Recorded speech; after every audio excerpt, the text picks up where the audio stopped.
أشواق وأزدان هذه هيا قد سرت للسعد في آمال تروي الجمال بنية القبول وتمام كل سول ومامول إلى حضرة سيدنا الرسول صلى الله عليه وسلم وعلى آله وصحبه الكرام، خصوصا إلى سيدتنا خديجة الكبرى أم المؤمنين وسيد الشيخ عبد القادر الجيلاني وسيد الشيخ سلمان المدني وسيد الشيخ محمد أرشد بن عبد الله البنجري وسيد الشيخ محمد زين بن عبد الغني سكنبول مشايخنا ومعلمنا والدنا وأمهاتنا وذوي الحقوق علينا أجمعين، وإلى أرواح أموات المؤمنين والمؤمنات والمسلمين والمسلمات أن الله تعالى يعلي درجاتهم في الجنة ويعيد علينا وعلى ذرياتنا أجمعين من بركاتهم وأنوارهم وأسرارهم وعلومهم في الدين والدنيا والآخرة.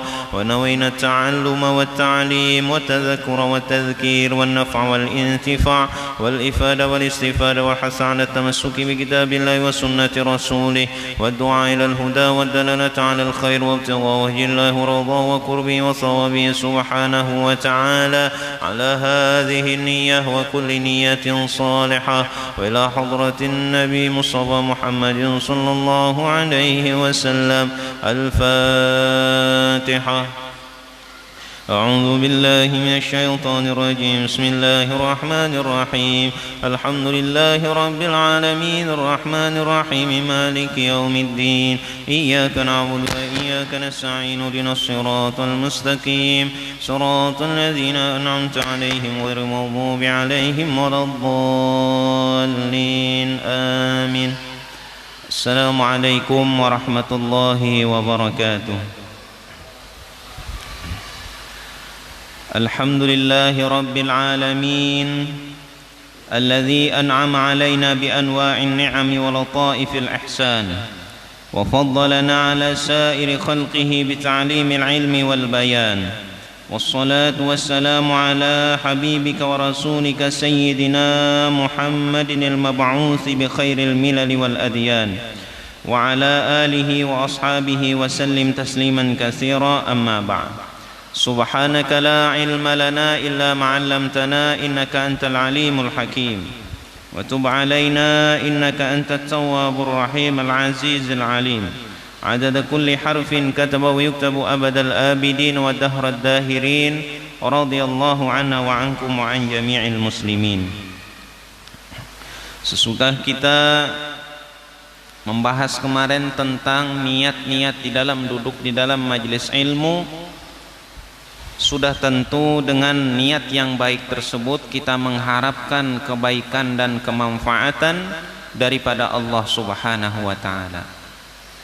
Selain daripada niat yang baik, disebutkan pula ada daripada adab kita kepada ilmu tersebut, kepada kitab dan kepada ahlul ilmi.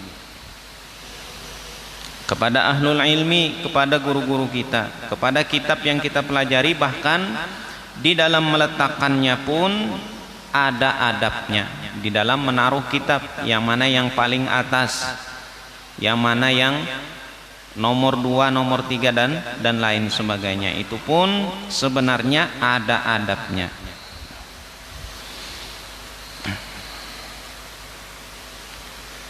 I'lam bi anna talibal ilmi la yanalul ilma wa la yantafi'u bihi illa bi ta'zimil ilmi wa ahlihi. Ketahuilah, kata beliau, sesungguhnya kita yang hadir di dalam majelis ilmu tidak akan mendapatkan keberkahan daripada ilmu tersebut dan tidak ada manfaatnya kecuali dengan menghormati ilmu tersebut. Jadi kita ini sesudah belajar, kita hormati posisi kita sudah mempelajari ilmu tersebut. Cara menghormatinya adalah dengan diamalkan ilmu yang sudah kita peroleh. Nah, itu jadi cara menghormati ilmu, diamalkan. Selain dengan menghormati ilmu itu, kita juga menghormati kitabnya. Nah, itu menghormati daripada kitab-kitab yang kita pelajari, seandainya kita mempunyai kitabnya. Jadi kita hormati, jangan sembarangan kita meletakkannya. Qila ma wasala man wasal illa bil hurmah wa ma saqata man saqata illa bitarkil hurmah. Dikatakan bahwasanya tidaklah sampai oleh orang yang sampai kepada Allah kecuali dengan penuh kehormatan terhadap ilmu, terhadap kitabnya dan terhadap gurunya. Wa ma saqata man saqata illa bitarkil hurmah, dan tidaklah jatuh atau gugur orang yang gugur tersebut kecuali dengan meninggalkan menghormati. Jadi menghormati merupakan sesuatu yang kita perlukan juga di dalam belajar. Ini adalah menghormati ilmu yang sudah kita peroleh. Qila al-hurmatu khairum minat ta'ah. Disebutkan bahwasanya menghormati itu lebih baik daripada ketaatan. Kenapa? Ala tara annal insana la yakfuru bil ma'siyah. Apakah tidak engkau ketahui, kata beliau, sesungguhnya seseorang itu tidak kafir dengan kemaksiatan. Ada orang maksiat tidak sanggup melaksanakan kewajiban yang Allah Ta'ala berikan. Tidak kafir dia, akan tetapi terhitung maksiat saja. Akan tetapi wa inna ma yakfuru bitarkil hurmah, hanya saja yang menyebabkan kekafiran itu adalah tidak menghormati dengan sesuatu tersebut, tidak menghormati dengan syiar agama Allah, maka menyebabkan seseorang tersebut menjadi kafir. Kalau tidak sanggup mengerjakan ketaatan, bukan menjadikan seseorang kafir, akan tetapi hanya posisinya maksiat saja. Posisi maksiat berbeda dengan meninggalkan menghormati. Kalau meninggalkan menghormati ini berat posisinya, maka bisa menyebabkan seseorang tersebut menjadi kafir. Disebutkan di dalam riwayat bahwasanya ada cerita tentang Harun ar-Rasyid, Raja Harun ar-Rasyid, bagaimana beliau mendidik anak beliau. Disebutkan di dalam riwayat itu bahwasanya Raja Harun ar-Rasyid ini menyuruh anak beliau untuk belajar kepada guru yang bernama Imam Al-Asmu'i, Syekh Al-Asmu'i, yang ketika itu berada di negeri Arab. Disuruh belajar ke sana, liyu'allimahul ilma wal adaba, untuk mengajarkannya ilmu dan adab. Fara'ahu yawman yatawadda'u wa yaghsilu rijlahu wa ibnul khalifati yasubbul ma'ala rijlihi. Maka ketika suatu ketika sudah disuruh belajar, sesudah beberapa tahun, Harun ar-Rasyid mengontrol anak sidin yang belajar kepada Imam Al-Asmu'i itu. Lalu yang dilihat oleh Harun ar-Rasyid, ketika guru tadi berwudu, maka anak daripada Raja Harun ar-Rasyid tadi menuangkan air untuk membasuh kaki daripada guru tadi, membasuh batis sidin. Dan yang dilakukan Imam Asmu'i, beliau menyela-nyela daripada kaki beliau, seorangan artinya.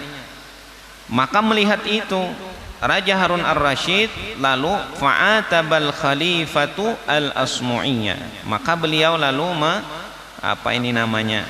berbicara kepada guru tadi. Faqala inna ma bu'istuhu ilaika litu'allimahu, maka dia berkata, hanya saja aku kirim dia kepada engkau supaya engkau mengajarinya, wa tu'addibahu, dan engkau melajarinya adab. Kata Raja Harun ar-Rasyid, ulun menitip anak ulun kemarin kepada pian supaya dipelajari, dilajarkan ilmu dan adab. Kenapa, kata Harun ar-Rasyid, kenapa saya lihat engkau berwudu, anak ulun hanya menuangkan air dengan salah satu tangannya. Kenapa tidak engkau suruh tangannya yang lain untuk membasuh daripada kaki engkau? Nah, itu jadi ini adalah adab daripada kuitan. Ini adalah pelajaran bagi kita sebagai orang tua, bahwa anak kita jangan sembarangan diserahkan ke guru, artinya tanpa kita perhatikan. Tanpa kita perhatikan, guru itu hanyalah sebagai jembatan, tetapi orang tua adalah madrasah yang pertama untuk keberhasilan anak tadi. Jadi guru itu diumpamakan seperti jembatan. kita yang harus memberanikannya untuk menyeberang ke jembatan tadi. Jangan sampai kita lihatkan nak itu jembatannya, lalu kita berdiam, tidak kita suruh dia menyeberang, tidak kita lajari cara melangkah di sana. Jadi keliru kita kadang, sekolahnya sudah hebat, guru-gurunya hebat dan lain sebagainya, lalu kita tidak pernah memperhatikan. Jangan seperti itu. Ini yang dilakukan oleh Raja Harun Ar-Rasyid. Mungkin seorang syekh ini merasa segan, merasa kurang nyaman karena tidak dititipkan, bujur-bujur dititipkan. Kalau kita memang bepandir, ini pian ajari aja, apa nang pian suruh aja. Anak pian pukul gabilainya pina kada mau umpati pandiran pian. Nah itu ridho aja ulun. Nah itu hendak pian didik bagaimana aja, pian suruh apa aja nya ulun ridho aja. Nah ini ngarnya ini kuitan bujur-bujur menyerahkan dengan benar-benar anaknya kepada guru tadi. Lalu Harun Ar-Rasyid berkata kepada Syekh Al-Asmu'i, kenapa kada pian suruh anak ulun ini menuangkan air dan menggosok kaki pian? Karena ulun menyuruhinya bukan hanya belajar ilmu, tetapi adab yang baik kepada gurunya. Nah ini padahal beliau ini adalah seorang khalifah. Akan tetapi seperti itulah yang beliau ajarkan kepada anak beliau untuk menghormati daripada ahlul ilmi, untuk menghormati daripada guru-guru yang mengajarkan tentang ilmu tadi. Wa min ta'zimil ilmi, dan termasuk daripada menghormati ilmu juga ta'zimul kitab, menghormati kitab. Fayambaghi li talibil ilmi alla ya'khudhal kitab illa bi taharah. Maka hendaknya bagi orang yang belajar itu ketika memegang kitab jangan diambil kecuali dalam keadaan suci. Nah, itu dalam keadaan suci.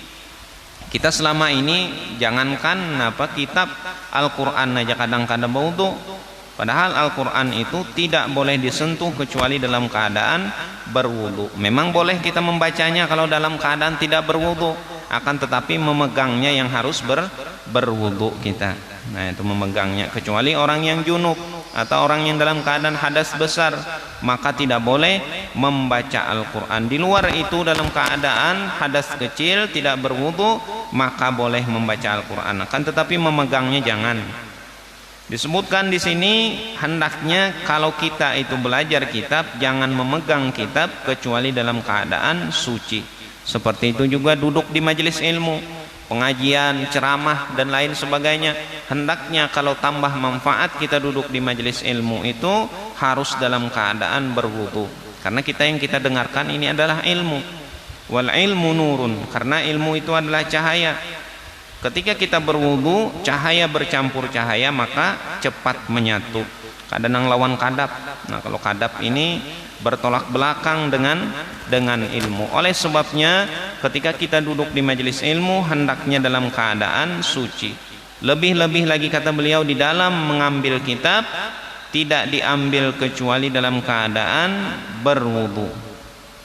Wa hukiya ani Syekhul Imam Syamsul A'immah Al-Halwani, dan diriwayatkan daripada Syekhul Islam Al-Imam Syamsul A'immah Al-Halwani annahu qala, bahwasanya beliau berkata, innama niltu hadzal ilma bitta'zim, hanya saja aku dapatkan ilmu ini menjadi seorang syekh imam besar dengan menta'zim ilmu, dengan menghormati ilmu. Fa inni ma akhadtul qaghida illa bittaharah. Kata beliau, aku tidak pernah mengambil kitabku kecuali dalam keadaan bersuci. Wa anna Syekhul Imam Syamsul A'immah As-Sarkhasi kana mabtunan, dan disebutkan pula dalam riwayat bahwasanya Syekh Imam As-Sarkhasi adalah beliau suatu ketika sakit parut. Nah, sakit parut bahiraan atau pengantutan, sakit parut salah makan. Wa kana yuqarriru fi lailatin, dan ketika itu pada malam itu beliau sedang belajar ilmu, mengulang-ulangi ilmu, membaca-baca kitab. Maka disebutkan dalam riwayat itu, fatawadda'a fi tilkal lailah 17 marratan li'annahu kana la yuqarriru illa bit-taharah. Disebutkan pada malam itu beliau berwudu sebanyak 17 kali. Kenapa? Karena beliau tidak mau mengulangi pelajaran beliau kecuali dalam keadaan berwudu, dalam keadaan suci. Jadi malam itu beliau kena sakit parut. Lalu ketika beliau belajar malam hari itu beliau 17 kali dalam riwayat ini disebutkan berwudu, karena kada hakun mengikuti kitab, kada hakun mau ulangi pelajaran dalam keadaan tidak berwudu, dalam keadaan tidak suci. Nah, itu kalau bisa kita duduk di majelis ilmu menghindari daripada dalam keadaan berhadas kecil. Berusaha kita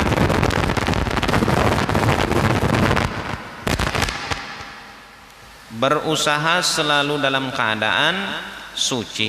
Jadi menghindari bahantut tadi, makanan dijaga. Nah, makanan dijaga supaya terbiasa dalam keadaan suci. Kemudian daripada pembahasan sebelumnya tentang sujud tilawah. Tentang sujud tilawah bahwasanya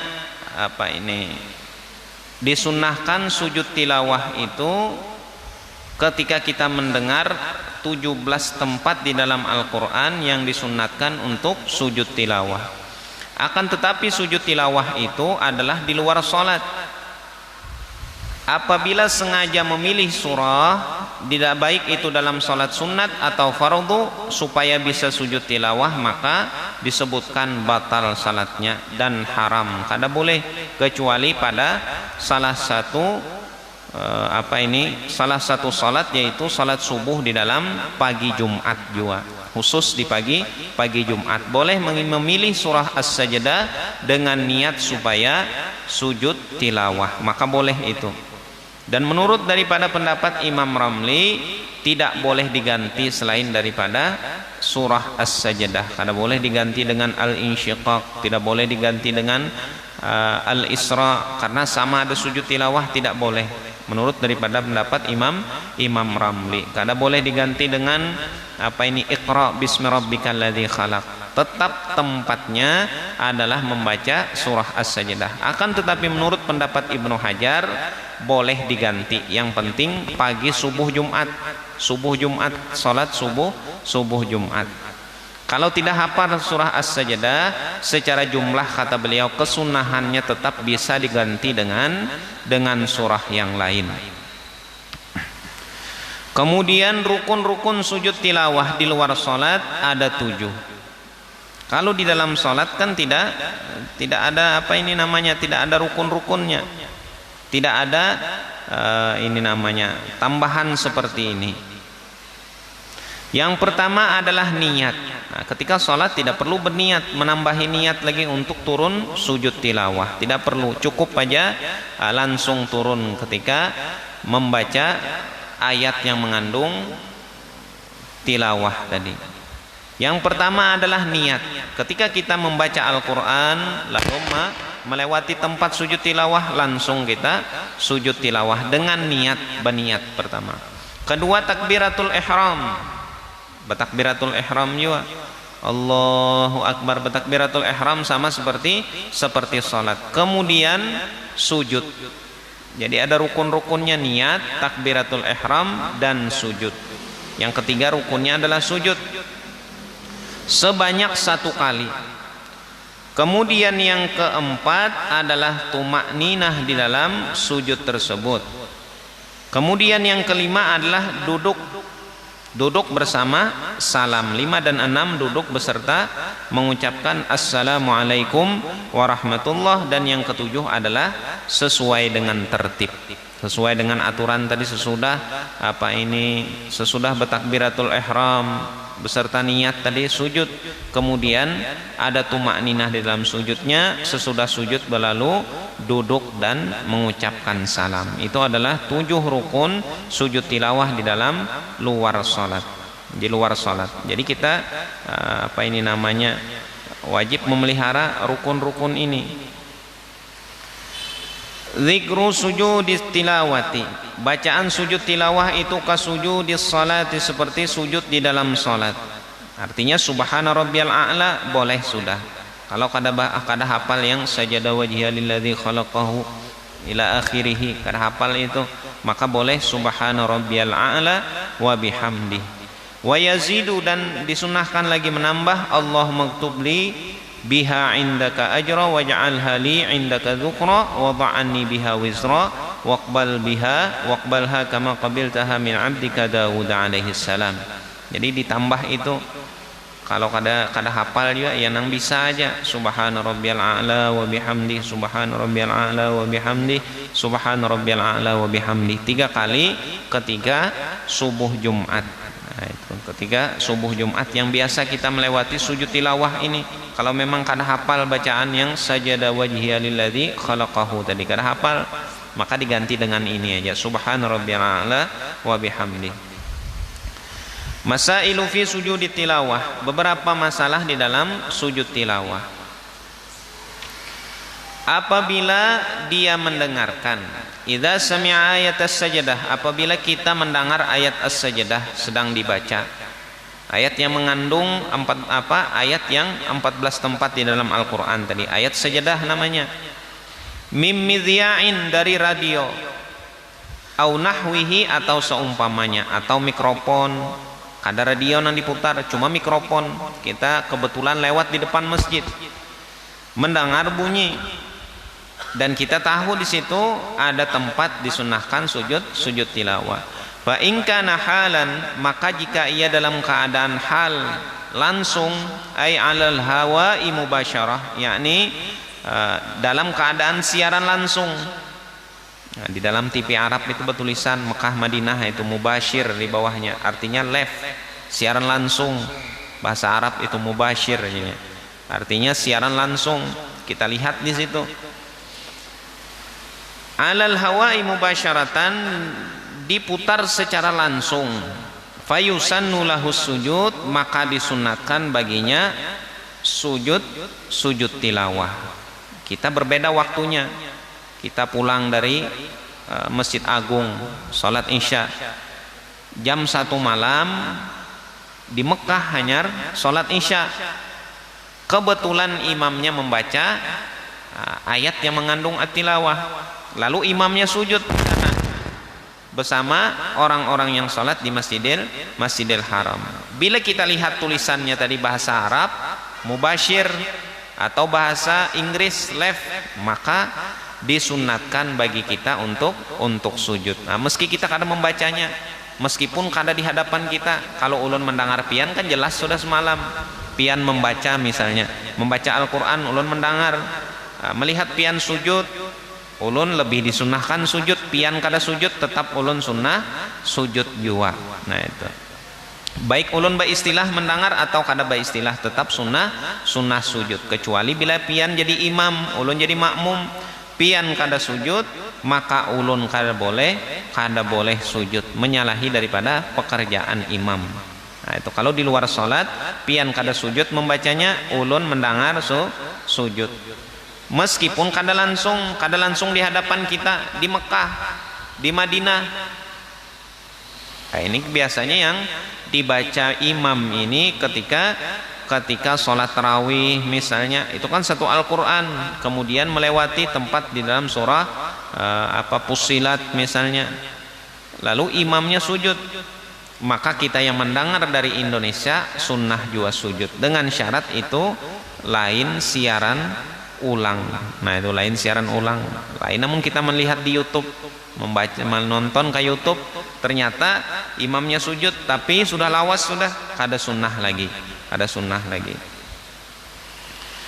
Jika itu siaran langsung maka disunahkan sujud. Jika bukan siaran langsung maka tidak disunatkan untuk sujud. Bi angkana min sauti nahwi musajjilin, dengan seumpama dari suara seperti rekaman lawas sudah. Fala yasjudu, maka tidak disunahkan bagi kita untuk bersujud. Di sini rekaman aja bahari. Kalau sekarang ini kan rekaman macam-macam, YouTube, Facebook misalnya diulang lagi. Nah itu, maka tidak disunahkan untuk sujud. Yang disunahkan ini adalah siaran langsung. Laulam ya'lamil ma'mumu sujuda imamihi, seandainya salat berjamaah si makmum tidak mengetahui imamnya sujud tilawah, illa ba'da an rafa'a ra'sahu minas sujudi fala tabtulu salatuhu wa la yasjudu. Akan tetapi si makmum tidak mengetahui imamnya sujud. Apakah yang dipikirkan makmum ini kada tahu imamnya sujud? Kecuali sesudah si imam mengangkat kepalanya dari sujud, karena sujud tilawah kan sekali aja. Anggaplah seperti subuh Jumat, imam sujud, si makmum mungkin mengantuk karena subuh, begadang kada guring. Imam turun, fa'arid anhum muntadhir innahum muntadhirun. Apa itu? Sebelum tatajafa junubuhum 'anil madaji'. Nah, imam sujud, si makmum kada mendengar. Ini karena mungkin mengantuk, kada guring juga, Bang. Kalau guring kan batal. Ini kada guring kada. Nah, itu mengantuk. Akhirnya kada tapi mendengar. Imam sujud, si makmum kada tahu imam sujud. Sadar imam, Allahu Akbar, imam bangkit dari sujud. Maka bagaimana salat makmum tadi? Maka tidak batal salat makmum. Wala yasjudu, dan tidak sujud si makmum. Jangan melihat imam sudah naik, makmum sujud. Akan tetapi bal yantadhiruhu fil qiyam, akan tetapi ditunggu aja imam sampai berdiri. Jadi kita bila kada tahu imam itu sujud, imamnya tahu kita sudah naik, dalam keadaan mulai naik Allahu Akbar, kada usah turun kita. Kecuali kita sadar ini dalam keadaan perhatian sujud, maka boleh kita turun umpat sujud tilawah di dalam subuh Jumat itu.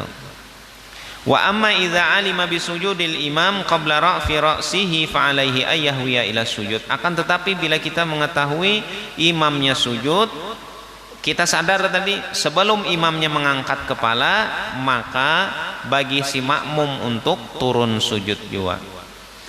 Fa in rafa'al imamu ra'sahu qabla wusulil ma'mumi ila sujudi raja'a mahu wa la yasjudu.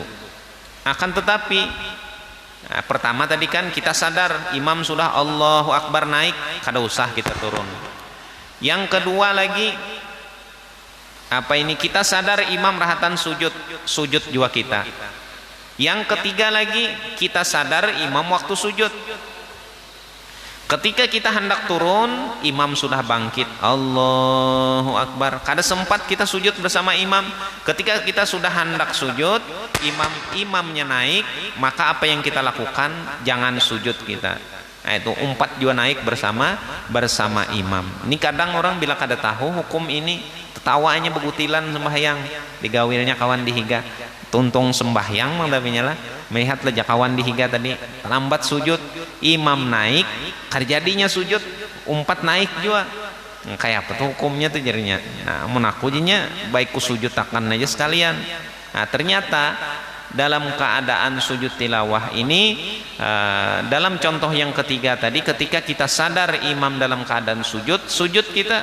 Akan tetapi bila imam sudah naik, meskipun kita sudah turun, kan tetapi dahi kita belum menempel ke lantai, imam sudah naik, jangan sujud kita. Akan tetapi bagi kita umpat naik juga bersama imam. Nah, ini.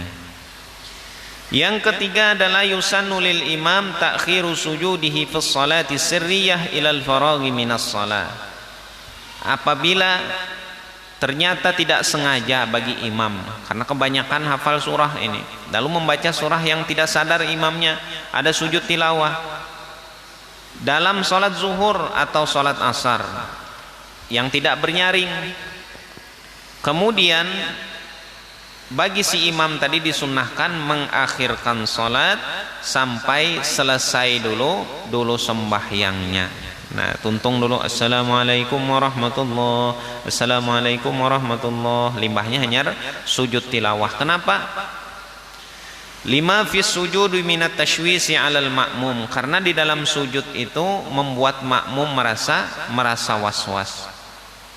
Tuntung kita membaca waladhdallin amin, membaca surah yang ada sujud tilawahnya. Sujud kita langsung sujud, lalu makmum ini subhanallah jar makmum. Dikiranya imam ketinggalan ruku, dikiranya imam ini kada ingat. dalam keadaan selesai membaca surah, si imam langsung sujud dikiranya. Nah, berarti tak tinggal ruku, tak tinggal i'tidal.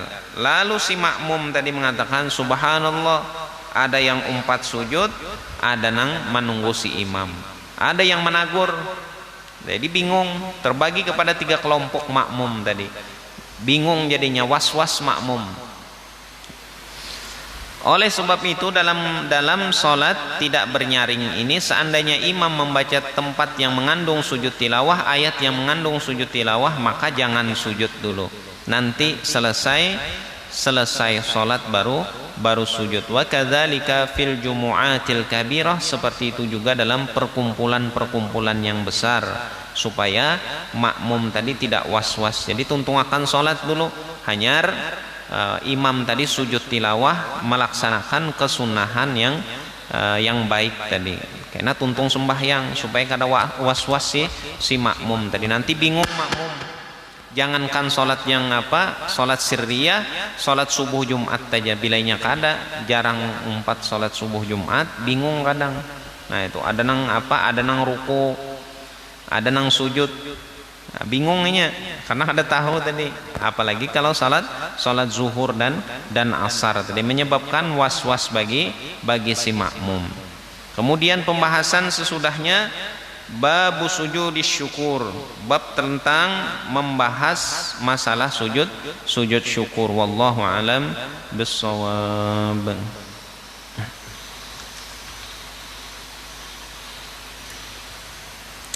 Tidak ada pertanyaannya.